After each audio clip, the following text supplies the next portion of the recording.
എങ്കിലോ കേട്ടാലും നീ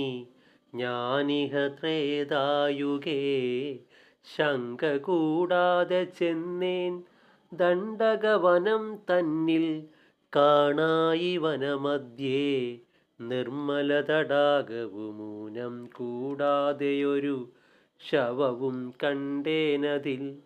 ഞാനൊരു മുഹൂർത്തമാത്രം തത്ര നിൽക്കുന്നേരം കാണായിതാകാശാന്തേ ശോഭിച്ച വിമാനവും തത്രൈവ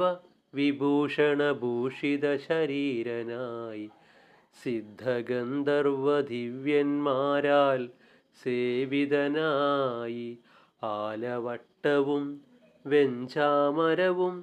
ദിവ്യസ്ത്രീകളാലസ്യം തീരുമാറു മന്ദമായി വീശുന്നതും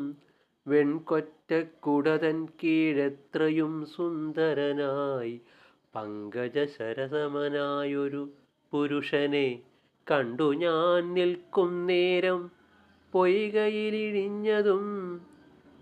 കണ്ടു ഞാൻ നിൽക്കും നേരം പൊയ്കയിലിഴിഞ്ഞതും കണ്ടൊരു ശവം തിന്നു ദേഹശുദ്ധിയും ചെയ്താൻ ഞാനതു കണ്ടു ചോദിച്ചിടിനേനവനോടു മാനുഷ ശവമിതു ഭക്ഷിക്കയില്ലാരുമേ എന്തൊരു കഷ്ടം ഭവാൻ ദേവസന്നിപനെന്നാൽ എന്തു കാരണം ശവം ഭക്ഷിപ്പാൻ ചൊല്ലിയിടണം എന്നതു കേട്ടു പറഞ്ഞിടിനാൻ എന്നോടവൻ മന്നവൻ സുദേവനെന്നുണ്ടായാൻ വൈദർഭകൻ നന്ദനന്മാരായവരിരുവരുണ്ടായി വന്നു മുന്നേവൻ ശ്വേതനഹമനുജൻ സുരതനും ജനകൻ മരിച്ച ശേഷം നൃപനായി വന്നേൻ ഞാൻ മനസ്സി നിരൂപിച്ചേൻ ചില നാൾ കഴിഞ്ഞപ്പോൾ നൃപത്വം കൊണ്ടു കാര്യമില്ലെനിക്കിനിയേതും തപസ്സു ചെയ്തു ഗതി വരുത്തിക്കൊള്ളുക നല്ലൂ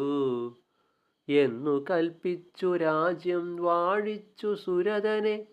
വന്നു ഞാനിപ്പൊയ്കതൻ തീരത്തു പൊക്കിയിടിനേൻ സൽഗതി വരുവാനായി തപസ്സും ചെയ്തേൻ ചിരം സ്വർഗവും തുക്കിയിടിനേനക്കാലം വിധിവശാൽ ഓം ശ്രീ ഗുരുഭ്യോ നമഃ ഹരി ഓം തത്സത്